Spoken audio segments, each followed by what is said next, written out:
Daga bakin wannan mako subudu, kowace ranar subudu zan dawo muku kaɗan bisa kan wani al'amari wanda nake so 'yan Nijar su lura su gane da shi. Saboda abu ne watakila da ba a fitowa a gaya muku, amma ana nan fa ana yin sa. Waton ƙasar Faransa, kun san da cewa kullum mun ce muku bata bar mu ba.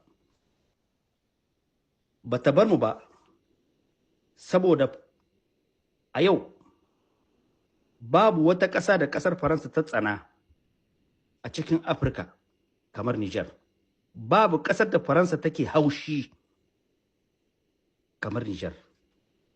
Sabilin haka, tun da muka kore su muka ɗauki mataki, abin ya musu zafi. Har yanzu suke ci gaba da ababe da dama wanda mun gaya muku